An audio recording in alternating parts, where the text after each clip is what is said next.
Uli. Nah, domba itu kakinya berapa? Hah? 4. Yakin 4 kakinya? Ya, mari kita hitung bareng-bareng ya kakinya domba. Dari samping kiri domba itu kakinya kelihatan berapa? Dari samping kanan kelihatan berapa? Dari belakang kelihatan berapa kakinya? Ya, dari depan kelihatan berapa kakinya? Jadi 1, 2, 3, 4, 5, 6, 7, 8. Berarti domba kakinya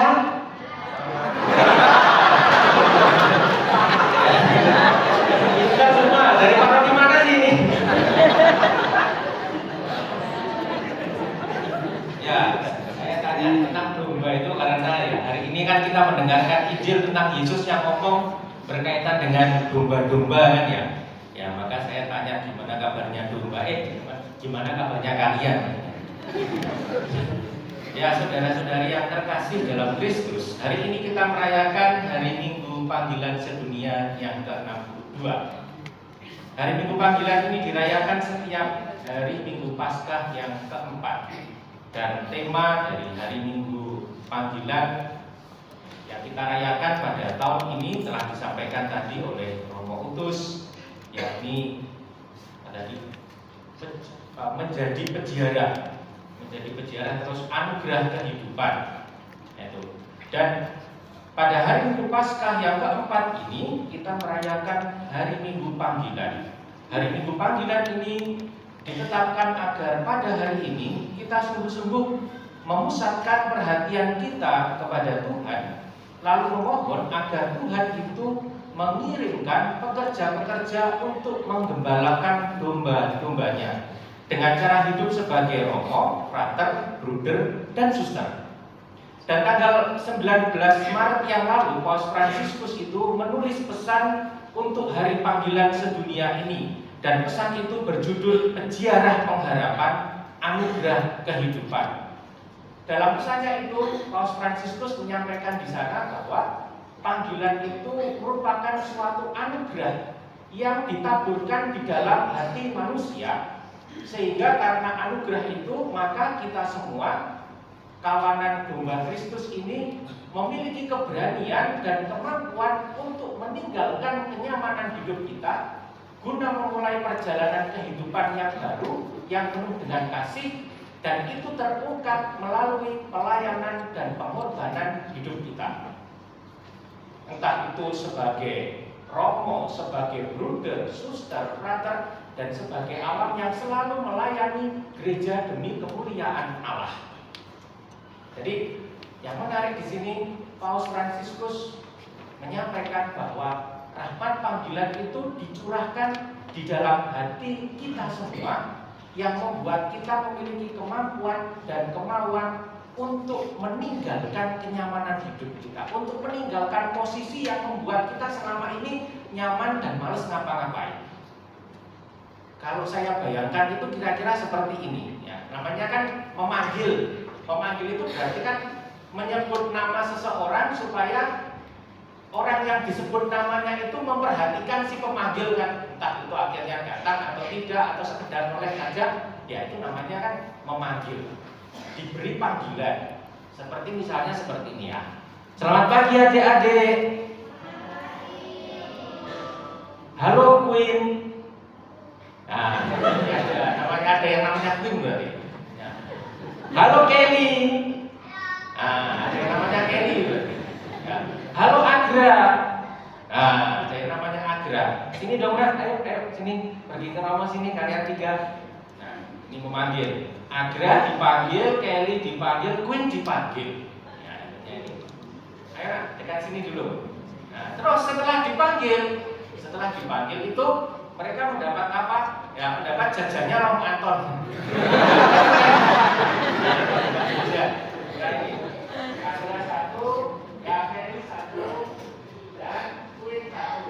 Ya, terima kasih Om Anton.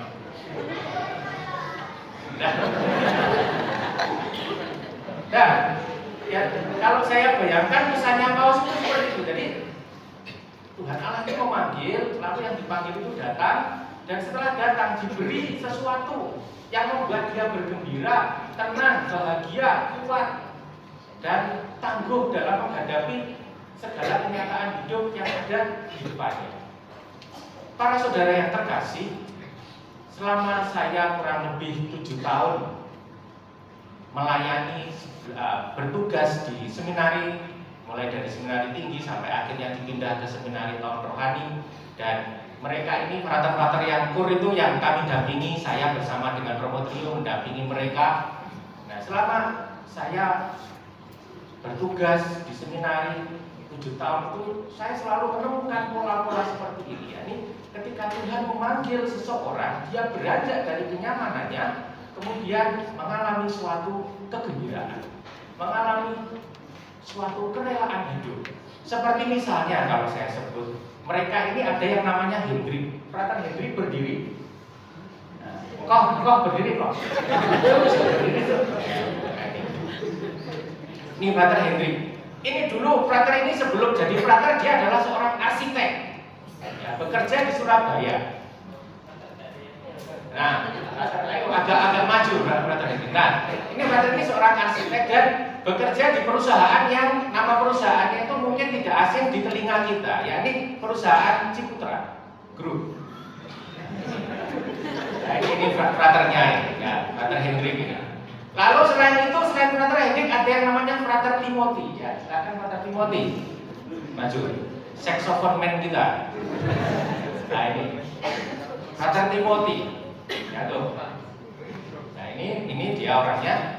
Sebelum menjadi frater, ini Frater Timothy itu bekerja di sebuah bank dan yang mungkin juga jadi tellernya bank, yang nama banknya itu tidak asing bagi kita, Niaga. Nah itu, jadi yang Frater Hendrik tadi arsitek, tapi dia tidak mau membangun rumah tangga, namun membangun kerajaan Allah.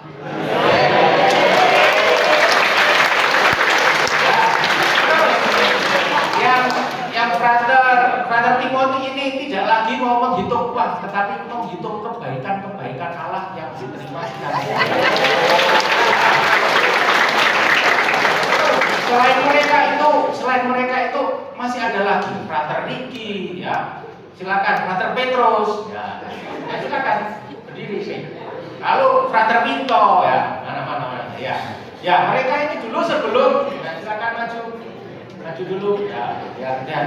Sebelum jadi frater, mereka ini adalah bintang film horor.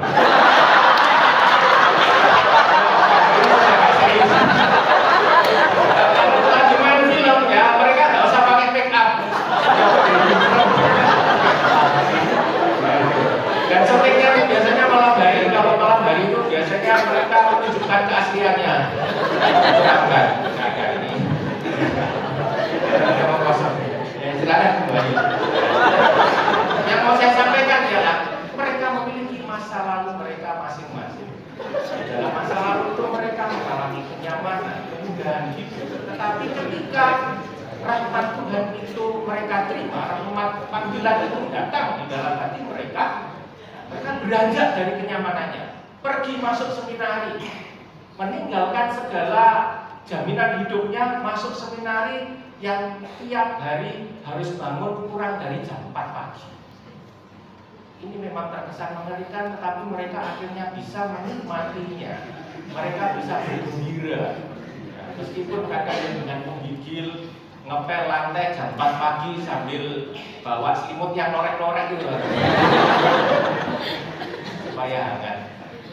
Nah, karena ada rahmat panggilan, dan rahmat panggilan itu dicurahkan ke dalam hati kita semua, sehingga dengan rahmat panggilan ini kita bisa bergembira, berbahagia di dalam setiap pengorbanan kita, pelayanan kita yang kita berikan sejauh itu demi kemuliaan Allah.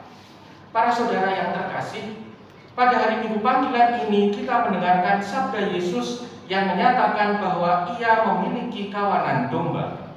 Yang dimaksud sebagai kawanan domba itu tak lain adalah kita, orang-orang yang percaya kepadanya dan yang berjuang susah payah agar bisa hidup sebagai orang-orang yang benar-benar mengikuti Yesus. Kitalah kawanan domba yang dimaksud oleh Yesus itu. Kita menjadi kawanan domba Kristus Karena pertama-tama Yesus itu mengenal kita. Yesus tahu nama kita. Yesus tahu siapa kita. Yesus tahu masa lalu kita, keterbatasan dan kelebihan kita. Yesus juga tahu segala potensi kita. Yesus tahu masalah-masalah kita dan harapan-harapan kita, semuanya itu diketahui oleh Yesus dengan baik, sehingga Ia memanggil kita. Yesus memanggil kita karena Ia mengasihi kita dan memiliki suatu rencana keselamatan untuk dikerjakannya pada kita. Atau Yesus mengenal kita, mengasihi kita. Ya, Yesus memanggil kita karena Ia mengasihi kita dan memiliki rencana keselamatan bagi kita, di mana rencana keselamatan itu akan sungguh-sungguh terpenuhi selama kita mau digembalakan oleh-Nya. Dengan taat, dengan setia kita digembalakan oleh-Nya. Dan Tuhan menggembalakan kita seringkali dengan cara-cara yang tidak pernah kita pikirkan. Tuhan menggembalakan kita dengan memberikan banyak kejutan yang terkadang membingungkan dan tidak sesuai keinginan. Mau ditolak takut salah, mau diterima takut susah, mau dihindari takut dosa, mau disetujui takut menderita. Bingung kan kita? Ya, itulah reaksi kita, reaksi manusiawi kita ketika mengalami penggembalaan yang istimewa dari Tuhan Yesus. Maka untuk menghadapi penggembalaan Allah itu, baiklah kita belajar dari Bunda Maria yang selalu menghadapi setiap kenyataan hidup itu di dalam terang cahaya iman. Sehingga bagi Bunda Maria, meskipun ada begitu banyak hal yang ia tidak mengerti, tetapi satu hal yang ia yakini bahwa semuanya itu ada kaitannya dengan kehendak Allah yang memiliki rencana untuk menyelamatkannya. Dan di samping itu kita perlu ingat bahwa kita ini adalah kawanan domba-dombanya Yesus. Ya. Kita ini adalah kawanan domba-domba milik Yesus. Ia mengenal kita jauh lebih baik daripada kita mengenal diri kita sendiri masing-masing. Maka dari itu, kalau Tuhan Yesus menggembalakan kita jangan terlalu banyak protes, nggak perlu banyak bersungut-sungut, nggak perlu banyak komplain. Ya, menarik di sini bahwa Tuhan Yesus itu menggembalakan kita antara lain melalui gembala-gembala di paroki saudara-saudari masing-masing. Tuhan Allah itu menggembalakan kita misalnya dalam bentuk ya suaranya Romo Anton misalnya ya.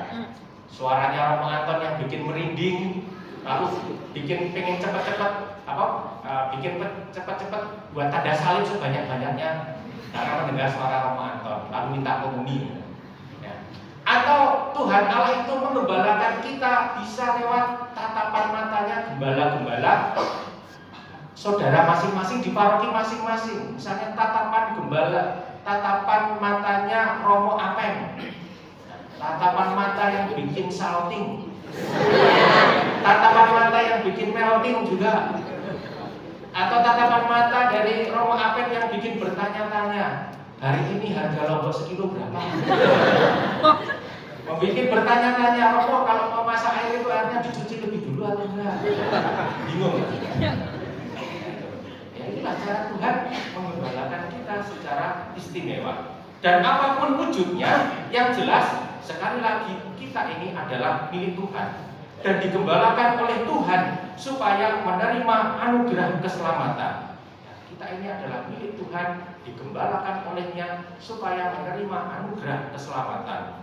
Sehingga di dalam terang iman kita bisa mengatakan, kalau karena kita milik Tuhan kan, maka di dalam terang iman kita bisa mengatakan ubur-ubur ikan lele. Kita semua ono sing duwe.